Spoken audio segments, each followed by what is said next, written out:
Bom dia, galera. Bom estar com vocês nesse 7 de setembro, né? Muito tempo que eu não deixo um recadinho aí, né? Vamos procurar retomar aí, pelo menos aí, 2 vezes ao mês. A gente está conversando um pouquinho sobre alguns pontos. Lembrando que meu recado é sempre para o meu público mais jovem aí, meus queridos alunos, aqueles que estão nesse momento, nós estamos vivenciando, aqueles que já foram, aqueles que são profissionais hoje. Então, lembrando que é muito bom estar com vocês. E uma frase que eu gosto muito do poeta. Eu acredito nessa rapaziada que não tem medo de nada. Então, galera, vamos falar aqui hoje, nesse 7 de setembro de 2021, de alguns pontos aí interessantes para que possamos refletir. O primeiro ponto é que ao longo desses 30 anos nos foram roubados as noções de o que é ser patriota e o que é ser nacionalista. Qual é a diferença de país para nação, né? O Brasil é um país, é uma nação, o que é um povo? Então, alguns conceitos foram tirados, né? Símbolos nacionais, a bandeira nacional, o hino nacional, o selo nacional, o brasão das armas nacionais. Então, a gente estava com uma geração que, ao longo desses 30 anos, perderam esses valores, né? Valores de família, valores de respeito. E algumas leis, como eu digo sempre, né? Há uma diferença muito grande entre o legal e o justo, algumas leis absurdas. Foram necessários criar leis como, por exemplo, preferencial para o idoso, na fila, no banco, no trem, no ônibus, cadeiras especiais, que infelizmente nem com lei muitos não respeitam. E que isso não era necessário, uma lei que não é necessária, porque isso se cumpria, se ensinava, era uma coisa simples, né? A educação dizia isso, educação dada pelos pais, obviamente, complementada na escola, em que o idoso tem prioridade, não precisa lei. A mulher, né, essa criação perfeita de Deus, é maravilhosa, não precisava fazer lei nenhuma. Por cavalheirismo, a mulher sempre teve prioridade. Lógico que ela tem todas as potencialidades, tem todos os direitos e deveres como qualquer ser humano, né? Capacidade igual, quem enxerga diferente eu não sei porquê, mas é um ser humano tão capaz quanto.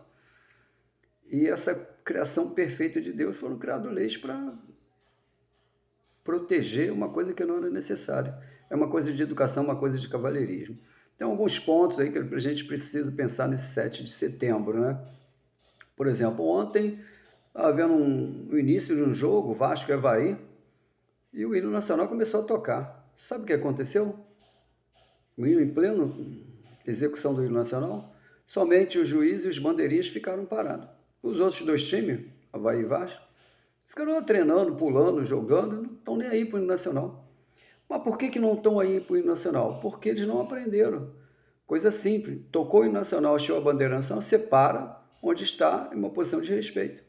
Porque o hino nacional, a bandeira nacional, representa o povo, representa você, a mim.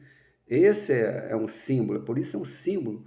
Então, quando a gente respeita o hino, de respeito a uma bandeira, está te respeitando uma nação, está respeitando um povo, está respeitando você e a mim. Mas eles não fazem por mal, porque simplesmente não sabem, né? Não foram educados para isso, não tiveram, ninguém falou, ninguém ouviu, nunca ouviram, então é preciso a gente resgatar alguns pontos. A questão de família também, né?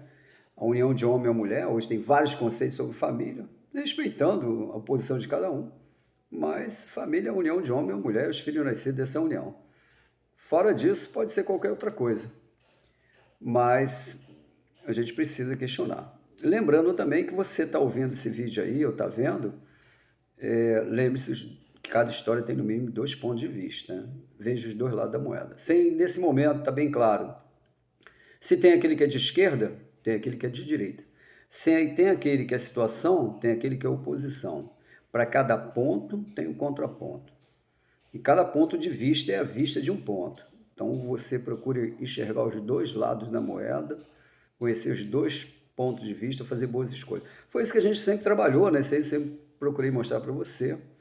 Uma outra frase interessante, né, que eu já falei para vocês em um livro, Formação das Almas, lembrando que nesses últimos 30 anos foi feito isso, formação das almas, de um consumidor alienado, de uma geração que só vê um lado e falta ver o outro lado. E aí a gente está vivendo uma geração aí onde as drogas, a prostituição tem arrasado com o nosso jovem. A falta de esperança tem arrasado com o nosso jovem. E eu digo para você, né? Eu acredito nessa rapaziada. Então acredite em você, acredite no teu potencial, faça um bom trabalho. O Brasil é o nosso país aí, que a gente está vivendo nesse momento, tem tudo para ser potência, né? Como eu aprendi com a minha amada professora Lúcia lá, minha primeira paixão.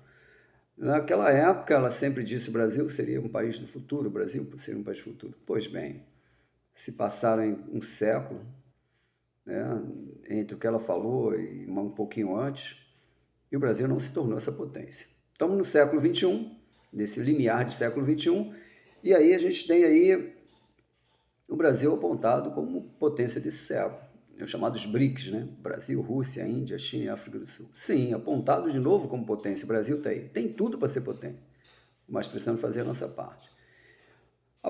As potencialidades do Brasil, um vasto litoral, que é a Amazônia Azul, a Amazônia Verde, né? Ou seja, a nossa fauna e a flora é riquíssima, um litoral, um território imenso de norte a sul, de leste a oeste. A Europa cabe, tirando a Rússia europeia, cabe toda dentro do Brasil, ainda sobra espaço. Então nós temos todas as potencialidades. A única potencialidade que mudou daquele momento para hoje é que o Brasil não é mais um país de jovens, é um país de adultos. Mas o que aconteceu com esses adultos que chegaram, esses jovens chegaram à fase adulta, e aí chegaram aí, bateram de cara numa parede, que é a questão do desemprego. E aí a gente ficou para trás, porque não foram preparados para as novas oportunidades, para o novo mercado de trabalho, para uma nova realidade. Uma realidade que, em alguns casos, são irreversível, como nós vimos. O desemprego é estrutural e você precisa estar se reinventando, se reconstruindo o tempo todo. Então, eu gostaria de deixar esse recadinho aí, dar uma olhadinha aí, nesse momento aí, estamos vivendo aí um momento de resgatar um pouco da nossa cidadania, o respeito à nossa Constituição, o respeito aos idosos, o respeito aí à família, o respeito a essas mulheres, como eu digo sempre, criação mais perfeita de Deus, que não precisa lei para isso, precisa educação. Então a gente precisa resgatar alguns pontos, né? O que é ser patriota? O que é ser nacionalista? O que é um país? O que é um povo? O que é uma nação? Então, meu querido aluno, dá uma pensada aí, dá uma refletida aí e vamos fazer com que esse Brasil realmente se torne uma potência para você, para os seus filhos e para os seus netos. Amo você, fique com Deus e conte sempre comigo. Um abraço e aí deixa aí o seu recado aí, deixe seu comentário, não deixe de curtir ou não curtir, dar seu like, seu dislike, gostou ou não gostou. Então a gente espera aí o teu retorno e que possamos fazer desse país realmente uma grande nação, como ela tem tudo para ser. Um beijo no coração, amo, fica com Deus, bom estar com você, vamos pensar nesse Brasil como um país presente que tem tudo para ser um futuro maravilhoso. Um abraço, galera.